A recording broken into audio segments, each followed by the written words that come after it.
ইন্নাল হামদালিল্লাহ ওয়াসসালাতু ওয়াসসালামু আলা রাসূলিল্লাহ আম্মা বাদ।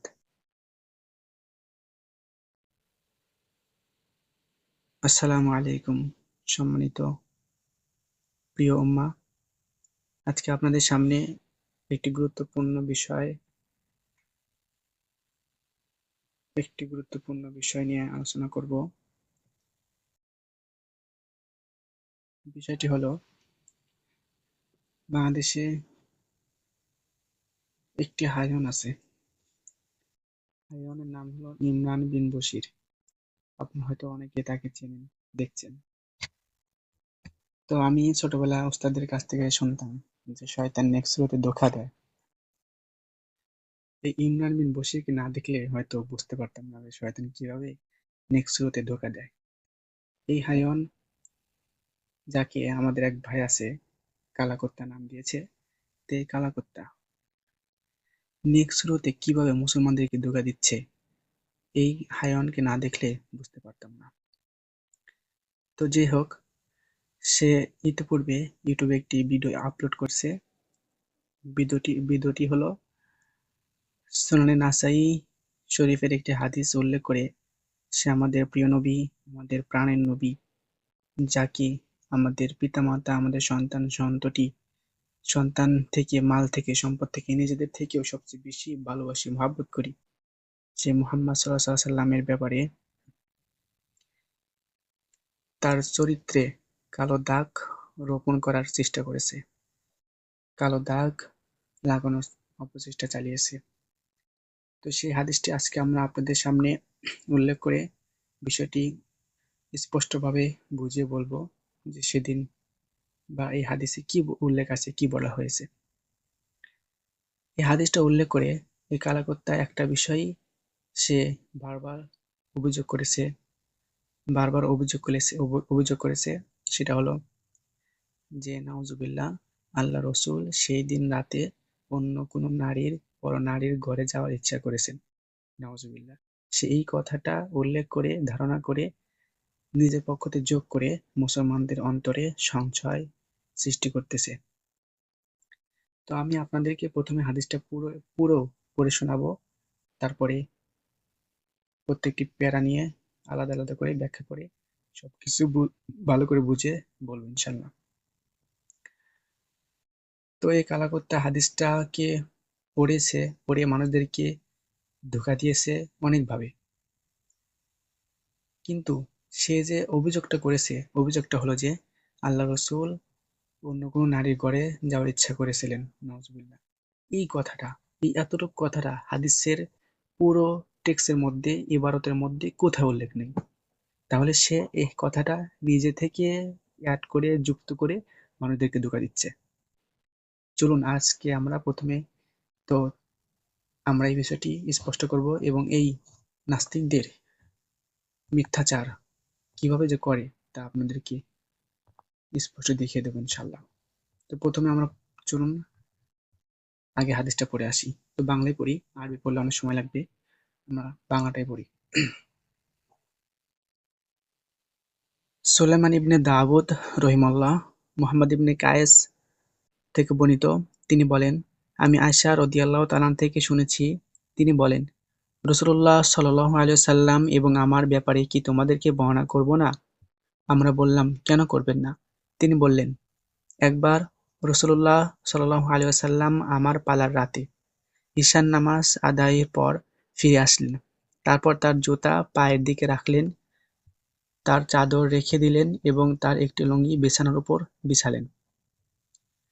তারপর তিনি মাত্র এতটুকু সময় অবস্থান করলেন যতক্ষণে তার ধারণা হলো যে আমি ঘুমিয়ে পড়েছি। তারপর উঠে আস্তে করে জুতা পরলেন এবং আস্তে করে তার চাদর নিলেন।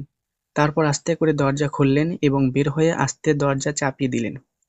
আর আমি মাথার উপর দিয়ে কামিজটি পরিধান করলাম, ওড়না পরলাম এবং চাদরটি গায়ে আবৃত করলাম ও তার পিছনে চললাম। তিনি বাকিতে আসলেন এবং ৩ বার হাত উঠালেন ও বহুক্ষণ দাঁড়ালেন, তারপর ফিরে আসছিলেন। আমিও ফিরে আসছিলাম। তিনি একটু তীব্র গতিতে চললেন, আমিও তীব্র গতিতে চললাম। তিনি দৌড়ালেন, আমিও দৌড়ালাম। তিনি পৌঁছে গেলেন, তবে আমি তার আগে পৌঁছে গেলাম। ঘরে প্রবেশ করেই শুয়ে পড়লাম। তিনিও প্রবেশ করলেন এবং বললেন, হে আয়েশা, কি হয়েছে তোমার? পেট যে ফুলে গেছে? বর্ণনাকারী সুলাইমান বলেন, ইবনে ওহাব রবিয়াতান এর পরিবর্তে হাসিয়ান দ্রুত চলার কারণে হাঁপিয়ে ওঠা শব্দটি বলেছেন বলে ধারণা করছি। রাসূলুল্লাহ সাল্লাল্লাহু আলাইহি সাল্লাম বললেন, ঘটনা কি বলো, নচেৎ আল্লাহ যিনি সূক্ষ্মদর্শী ও সম্যক পরিজ্ঞাত তিনি আমাকে খবর দিবেন। আমি বললাম, অর্থাৎ আয়েশা রাদিয়াল্লাহু তাআলা আনহা তিনি বলেন, আমি বললাম, আমার পিতামাতা আপনার প্রতি উৎসর্গ হোক এবং ঘটনাটির বর্ণনা দিলাম। রাসূলুল্লাহ সাল্লাল্লাহু আলাইহি সাল্লাম বললেন, তাহলে তুমি সেই ছায়ামূর্তি যে আমি আমার সামনে দেখেছিলাম? আমি বললাম, হ্যাঁ। আয়েশা রাদিয়াল্লাহু তাআলা বললেন, এরপর রাসূলুল্লাহ সাল্লাল্লাহু আলাইহি সাল্লাম আমার বক্ষে একটি মুষ্টাঘাত করলেন যা আমাকে ব্যথা দিল। তারপর রাসূলুল্লাহ সাল্লাল্লাহু আলাইহি ওয়াসাল্লাম বললেন, তুমি কি ধারণা করেছ আল্লাহ এবং তার রাসূল তোমার উপর জুলুম করবে? আয়েশা রাদিয়াল্লাহু আনহা বললেন, লোক যতই গোপন করুক না কেন, আল্লাহ তা নিশ্চিত জানেন। রাসূলুল্লাহ সাল্লাল্লাহু আলাইহি ওয়াসাল্লাম বললেন, নিশ্চয় তুমি যখন আমাকে দেখেছিলে তখন জিবরাইল আলাইহিস সালাম আমার কাছে এসেছিলেন। তুমি যে শুয়ে যাওয়ায় কাপড় খুলে ফেলেছ, তাই জিবরাইল আলাইহিস সালাম প্রবেশ করেননি। তোমার থেকে গোপন করে আমাকে ডাকলেন। আমিও তোমার থেকে গোপন করে উত্তর দিলাম। মনে করলাম তুমি ঘুমিয়ে পড়েছ। তোমাকে জাগিয়ে দেওয়াটা পছন্দ করলাম না এবং এ ভয়ও ছিল যে আমি চলে যাওয়ার কারণে তুমি নিঃসঙ্গতা বোধ করবে। জিবরাইল আলাইহিস সালাম আমাকে নির্দেশ দিলে বাকিতে অবস্থানকারীদের কাছে যাই এবং তাদের রবের কাছে তাদের জন্য ক্ষমা চাই। তো সম্মানিত উপস্থিতি, আমরা পুরো হাদিসটা পড়লাম। এখানে কিন্তু এক জায়গায়ও এই বিষয়টি নেই যে আল্লাহ রসুল অন্য কোনো নারীর উদ্দেশ্যে ঘর থেকে বের হয়েছেন বা অন্য কোনো নারীর ঘরে যাওয়ার জন্য বের হয়েছেন। এটা কোনো একটি টেক্সটের মাধ্যমেও এই বিষয়টির ধারণাও পাওয়া যায় না। তো সুতরাং এই যে অভিযোগটা কালাকর্তা করেছে, এই অভিযোগটা সম্পূর্ণ সে নিজের থেকে যুক্ত করেছে এবং এই অভিযোগটা দিয়ে মানুষকে ধোঁকা দিচ্ছে। তো চলুন আজকে এখন আমরা হাদিসের টেক্সটগুলো ভাগ করে করে তার ব্যাখ্যা করব। তো প্রথমে আমরা ব্যাখ্যা করছি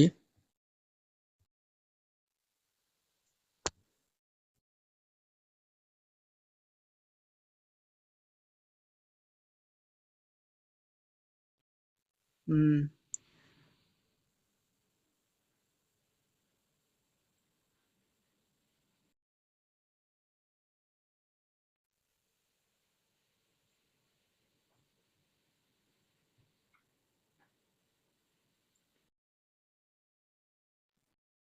সম্মানিত উপস্থিতি, তো চলুন আমরা ব্যাখ্যা করছি। প্রথমে আমরা আপনাদেরকে একটি কথা স্মরণ রাখার জন্য অনুরোধ করলাম। সেটা হলো, আয়েশা রাদিয়াল্লাহু আনহা বলছেন যে একবার রাসূলুল্লাহ সাল্লাল্লাহু আলাইহি ওয়াসাল্লাম আমার পালার রাতে। এই কথাটা আপনারা মনে রাখবেন। আমার পালার রাতে। ঠিক আছে? আচ্ছা। তারপরে চলুন পরবর্তী টেক্সটে যাই। সেটা হলো,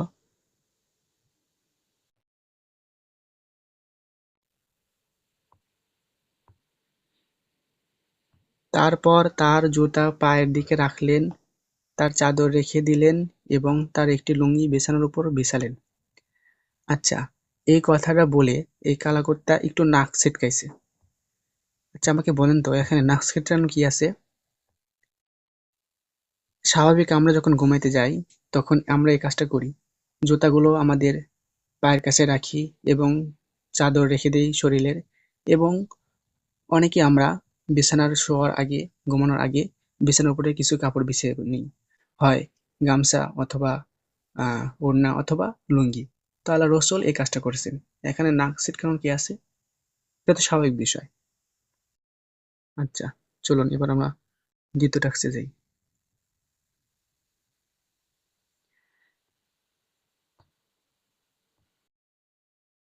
এই যে এই যে এখান থেকে এতটুক যে ইবারত আছে, এই ইবারতটুকু আপনারা একটু মনোযোগ দিয়ে শুনবেন। তারপর তিনি মাত্র এতটুকু সময় অবস্থান করলেন যতক্ষণে তার ধারণা হলো যে আমি ঘুমিয়ে পড়েছি। তারপর উঠে আস্তে করে জুতা পরলেন। আচ্ছা, এখন এই যে আল্লাহ রসুল ধারণা করলেন যে আয়েশা রাদিয়াল্লাহু তাআলা আনহা ঘুমিয়ে গেছেন। এই ধারণা করাটার কারণে এরপরে এই ধারণাটা করার কারণেই তারপরে তার সমস্ত কাজ এমনভাবে হয়েছে যেন আয়েশা রাদিয়াল্লাহু আনহা ঘুমের ডিস্টার্ব না হয়। তিনি যেন আমার কাজের কারণে, আমার কাজের শব্দের কারণে তার ঘুম যেন ভেঙে না যায়। এজন্য আল্লাহ রাসূল সব কাজগুলো আস্তে, আস্তে করেছেন। যেমন তিনি আস্তে করে জুতা পরিধান করেছিলেন, চাদর নিয়েছিলেন এবং দরজা বন্ধ করেছিলেন, আস্তে করে দরজা চাপিয়ে দিয়েছেন। এই কাজগুলো এটা হলো দাম্পত্য কোমলতা, দাম্পত্য কোমলতা। কারণ রাসূল পাক সাল্লাল্লাহু আলাইহি ওয়াসাল্লাম মনে করছেন যে আয়েশা ঘুমিয়ে গেছেন। এজন্য তার ঘুমে যেন ডিস্টার্ব না হয়, তার ঘুম যেন ভেঙে না যায়, এজন্য আল্লাহ রাসূল নবী করিম সাল্লাল্লাহু আলাইহি ওয়াসাল্লাম এই কাজগুলো আস্তে, আস্তে করেছেন। আর এইখানে কালাকুত্তা কি করেছে? সে এখানে এই অভিযোগটা করেছে যে আল্লাহ রসুলের নাউজুবিল্লাহ অন্য কোনো চিন্তা ছিল, ইচ্ছা ছিল, এইজন্য এই কাজগুলো আস্তে, আস্তে করেছেন যাতে আয়েশা চেতন না পাওয়া যায়, জাগ্রত না হয়ে যায়। নাউজুবিল্লাহ। অথচ সে যে অভিযোগগুলো করেছে এখানে সে অভিযোগগুলো সেগুলো এখানে কোনো জায়গায় উল্লেখই নেই, ধারণাও করা যায় না।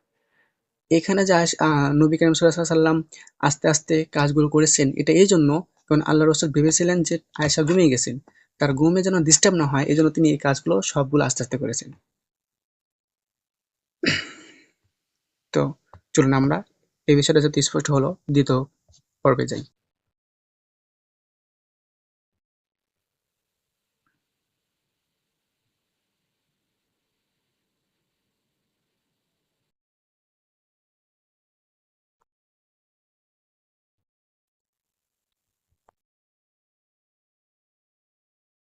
হুম, ২য়টা হলো এই যে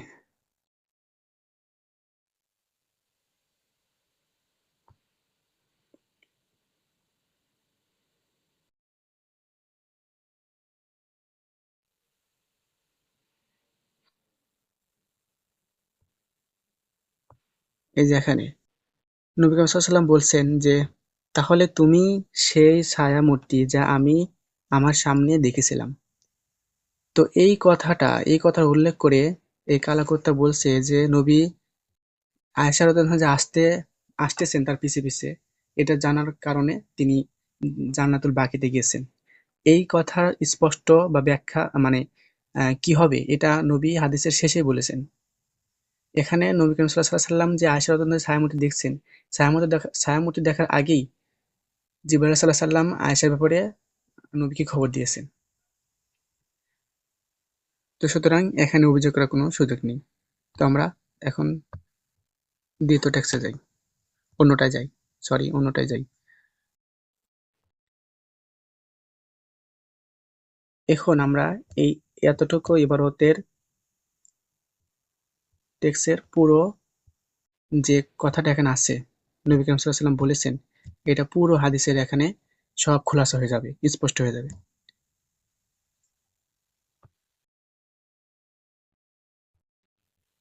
এখানে নবী করিম সাল্লাল্লাহু আলাইহি ওয়াসাল্লাম কি বলছেন, হাদিসের মধ্যে কি, কি আছে আপনারা একটু দেখেন।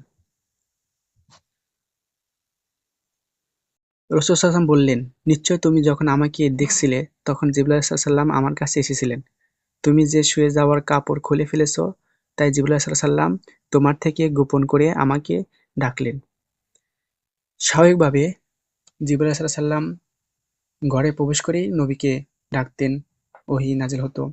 কিন্তু যেহেতু ঘুমানোর আগে আয়েশা রাদিয়াল্লাহু আনহা যে কাপড় খুলে ফেলেছিলেন, এজন্য জিবরাইল সাল্লাল্লাহু আলাইহি ওয়াসাল্লাম ঘরে প্রবেশ করেননি। তাকে দরজার আড়াল থেকেই নবী করিম সাল্লাল্লাহু আলাইহি ওয়াসাল্লামকে ডাকছিলেন। তো এজন্য জিবরাইল সাল্লাল্লাহু আলাইহি ওয়াসাল্লাম ঘরে প্রবেশ করেননি। মনে করলাম তুমি ঘুমিয়ে পড়েছ। তোমাকে জাগিয়ে দেওয়াটা পছন্দ করলাম না। এই যে, এই কথাটা একদম স্পষ্ট হয়ে গেল যে, নবী করিম সাল্লাল্লাহু আলাইহি ওয়াসাল্লাম যে আয়েশা রাদিয়াল্লাহু আনহাকে ডাকেননি বা সব কাজগুলো আস্তে, আস্তে করেছিলেন। এটা ছিল দাম্পত্য কোমলতা। এটা কোনো অসৎ উদ্দেশ্য নিয়ে বের হওয়ার জন্য তিনি আস্তে, আস্তে সব কাজ করেছিলেন। এটা ছিল না। এটা ছিল দাম্পত্য কোমলতা। যাতে আয়েশার ঘুমের কোনো ব্যাঘাত না ঘটে, ঘুমের কোনো ডিস্টার্ব না হয়, এজন্য নবী করিম সাল্লাল্লাহু আলাইহি ওয়াসাল্লাম পরবর্তী কাজগুলো আস্তে, আস্তে করেছেন। এই কথাটা এই হাদিসের এই অংশ থেকেই আমরা স্পষ্ট বুঝতে পারলাম। তারপরে নবী করিম সাল্লাল্লাহু আলাইহি ওয়াসাল্লাম এটাও বলেছেন যে, এবং আমি এও ভয় আমার সরি এবং এ ভয়ও ছিল যে আমি চলে যাওয়ার কারণে তুমি নিঃসঙ্গতা বোধ করবে। দেখেন, এখানে এখানে আয়েশার প্রতি নবী সাল্লাল্লাহু আলাইহি ওয়াসাল্লামের যে মহাব্বত এটা স্পষ্ট ফুটে উঠেছে। তারপর জিবরাইল আলাইহিস সালাম আমাকে নির্দেশ দিলে বাকি অবস্থানকারীদের কাছে যাই এবং তাদের রবের কাছে তাদের জন্য ক্ষমা চাই। আচ্ছা, তাহলে মোটামুটি ব্যাখ্যা শেষ। এখন আপনাদেরকে যে আমি একটা ইবারত বা একটা টেক্সট দিয়ে মনে রাখতে বলছিলাম, সেটার আবার ফিরে যাই চলুন। সেটা হলো এটা, আমার পালার রাতে, সরি, আমার পালার রাতে। এই কথাটা আয়েশা রাদিয়াল্লাহু আনহা হাদিসের মধ্যে কেন বলেছেন? এই কালাকুত্তা যে নবীকে সন্দেহ করেছে যে নবী অন্য কোনো নারীর ঘরে গিয়েছিলেন, আসলে এখানে আয়েশা রাদিয়াল্লাহু আনহা যে নবী করিম সাল্লাল্লাহু আলাইহি ওয়াসাল্লামকে সন্দেহ করে ঘর থেকে বের হয়েছিলেন, এটা অন্য কোনো নারীর ঘরে নয়, নবীর অন্য কোনো স্ত্রীর ঘরে গেলেন কিনা সেজন্য। আপনাদেরকে একটা উদাহরণ দিই। মনে করুন যে আপনার ৪ জন স্ত্রী আছে। ৪ জন স্ত্রীর বাড়ি বা বাসা ৪ পাড়ায় অথবা ৪ ফ্ল্যাটে। তো আজকে রাতে আপনার ছোট স্ত্রীর কাছে থাকার কথা আপনার, বা আজকে রাতে আপনার ছোট স্ত্রীর কাছে থাকবেন, এটা তার পালি। তার তার তার আজকের পালি হলো আপনার ছোট স্ত্রীর কাছে থাকবেন। তো আপনি ঘুমানোর স্ত্রীর কাছে ঘুমালেন, শুলেন, শোয়ার কিছুক্ষণ পরে আবার উঠে গেলেন এবং মনে করেন স্ত্রী ঘুমিয়ে গেছে, তো এই জন্য আপনি উঠে গেলেন অন্য কোনো একটা কারণে হয়তো। কিন্তু আপনার স্ত্রী জাগ্রত হওয়ার পরে অথবা ঘুমিয়েছিল না, তো দেখলেন যে আপনি নেই, তো এই জন্য আপনি যে উঠে গেলেন এই জন্য আপনার পিছু করলো, পিছু করলেন এজন্য যে আপনি আজকে তার কাছে থাকার পালি। তো আপনি আজকে তার কাছে না থেকে আপনি কি আপনার অন্য স্ত্রীর ঘরে যাচ্ছেন কিনা এই জিনিসটা দেখার জন্য সে আপনার পিছু নিয়েছে। এক্স্যাক্টলি এই কাজটি হয়েছে আয়েশা রাদিয়াল্লাহু আনহার ক্ষেত্রে, রাসূল সাল্লাল্লাহু আলাইহি ওয়াসাল্লামের ক্ষেত্রে। নবী করিম সাল্লাল্লাহু আলাইহি ওয়াসাল্লাম সে রাতে থাকার কথা হলো আয়েশা রাদিয়াল্লাহু আনহার কাছে এবং তিনি তার কাছে ছিলেন। কিন্তু শোয়ার পরে ঘুমানোর বিছানায় শোয়ার পরে উঠে তিনি যেহেতু বাইরে গেছিলেন, এজন্য আয়েশা রাদিয়াল্লাহু আনহা এটা সন্দেহ করেছিলেন যে নবী আজকে আমার কাছে থাকার পালি, তো নবীজি আজকে আমার কাছে না থেকে তিনি অন্য কোনো স্ত্রীর ঘরে যাচ্ছেন কিনা এই জিনিসটা দেখার জন্য নবী করিম সাল্লাল্লাহু আলাইহি ওয়াসাল্লামের পিছু নিয়েছিলেন আয়েশা রাদিয়াল্লাহু আনহা। তো এইটা হলো মূল কাহিনী। আর এই কালাকুত্তা এখানে নবী করিম সাল্লাল্লাহু আলাইহি ওয়াসাল্লামকে পরনারীর ঘরে যাওয়ার যে বিষয়টি অভিযোগ করেছে, এটা সম্পূর্ণই মিথ্যা অভিযোগ। আশা করি আপনারা বুঝতে পেরেছেন। তো এই বিষয়টা আরেকটি হাদিসের ইবারত দ্বারা স্পষ্ট হয়। সে ইবারতটা আপনাদেরকে আমি আহ, তখন দেখাইনি, এখন দেখাচ্ছি। সেটা হলো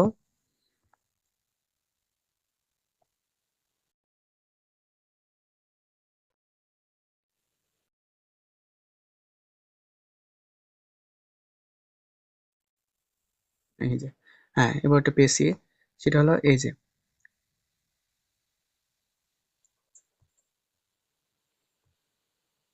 নবী করিম সাল্লাল্লাহু আলাইহি ওয়াসাল্লাম, তারপর নবী করিম সাল্লাল্লাহু আলাইহি ওয়াসাল্লাম বললেন, তুমি কি ধারণা করেছো আল্লাহ এবং তার রসূল তোমার উপর জুলুম করবেন? এই ইবারত, এই ইবারতটি দ্বারা, এই টেক্সটটা দ্বারা স্পষ্ট বোঝা যায় যে নবী করিম সাল্লাল্লাহু আলাইহি সাল্লামের উপর যে আয়েশা রাদিয়াল্লাহু আনহা সন্দেহ করেছিলেন, এই সন্দেহটা ছিল এই জন্য যে নবী আয়েশা রাদিয়াল্লাহু আনহার কাছে থাকা ছেড়ে দিয়ে বা সে রাত্রি না যাপন করে অন্য কোনো স্ত্রীর ঘরে যাচ্ছেন কিনা এই সন্দেহটা ছিল। এই সন্দেহটা যে এটাই ছিল, এই যে এই ইবারতটা দ্বারা এটা স্পষ্ট বোঝা যায়, এই টেক্সটের দ্বারা স্পষ্ট বোঝা যায়। কিভাবে? কারণ এখানে নবী করিম সাল্লাল্লাহু আলাইহি ওয়াসাল্লাম বলছেন যে তুমি কি ধারণা করেছো আল্লাহ এবং তার রসূল তোমার উপর জুলুম করবেন? এখন আসুন, জুলুম কাকে বলে? জুলুম বলা হয় যে, যে জিনিসটা যেইখানে রাখার কথা সেই জিনিসটা সেইখানে না রেখে অন্য কোথাও রাখা, তাহলে এটাকে বলে জুলুম। আর নবী করিম সাল্লাল্লাহু আলাইহি ওয়াসাল্লাম বলেছেন যে আল্লাহ এবং রসূল কি তোমার উপর জুলুম করবেন, মানে আজকের নবী তোমার কাছে না থেকে কি অন্য স্ত্রীর কাছে থাকবেন, থেকে তোমার উপর জুলুম করবেন? তুমি কি এটা ধারণা করছো? আয়েশা রাদিয়াল্লাহু আনহা বললেন। তো এইটা হলো বিষয়। তো নবী করিম সাল্লাল্লাহু আলাইহি সাল্লাম যে অন্য কোনো নারীর উদ্দেশ্যে ঘর থেকে বের হয়েছেন, এটা পুরোটাই মিথ্যা অভিযোগ। আয়েশা রাদিয়াল্লাহু আনহা নবীকে সন্দেহ করেছেন এজন্য যে তিনি আমার কাছে না থেকে অন্য কোনো স্ত্রীর ঘরে যাচ্ছেন কিনা এজন্য। তো আশা করি মুসলিম উম্মারা, আপনারা যারা সরি আপনারা যারা বুদ্ধিমান আছেন তারা বিষয়গুলো বুঝতে পারছেন এবং কালাকুত্তা যে কত বড় বড় মিথ্যা অভিযোগ করেছে তা আপনারা স্পষ্টই ধরতে পেরেছেন। তো এরপরেও যদি অনেক ভাই যদি স্পষ্ট বুঝতে না পারেন, তো আমি এর জন্য একটি সংক্ষিপ্ত চ্যাট তৈরি করেছি। তো সেখান থেকে আপনাদেরকে তার অভিযোগগুলো এবং তার সংক্ষিপ্ত জবাবগুলো উল্লেখ করে দিচ্ছি। চলুন। হ্যাঁ, প্রিয় মা। ১ নম্বর অভিযোগ, নাস্তিকদের দাবি, নবী সাল্লাল্লাহু আলাইহি ওয়াসাল্লাম চুপি চুপি আয়েশা রাদিয়াল্লাহু আনহাকে কিছু না বলে ঘর থেকে বের হয়েছেন। এটা গোপন উদ্দেশ্যের ইঙ্গিত। এটা হলো নাস্তিক বা কালাকুত্তার ১ম যুক্তি। তো এর জবাব হলো এটা। জবাব কি? হাদিসের শুরুতেই বলা হয়েছে, লাম্মা কানাত লাইলাতি, যখন ছিল আমার পালার রাত, অর্থাৎ এটা আয়েশা রাদিয়াল্লাহু আনহা বলছেন। এরপরই এসেছে যন্না আন্নী কদে রকাত্তু, তিনি ধারণা করলেন, অর্থাৎ নবী সাল্লাল্লাহু আলাইহি ওয়াসাল্লাম ধারণা করলেন আমি ঘুমিয়ে পড়েছি। অতএব বের হওয়ার কারণ ছিল স্ত্রী ঘুমাচ্ছে মনে করা, তাকে জাগিয়ে কষ্ট না দেওয়া। এটা গোপন উদ্দেশ্য নয়, বরং দাম্পত্য আদব। নাস্তিকদের দাবি হাদিসের শুরুতেই বাতিল হয়ে যায়।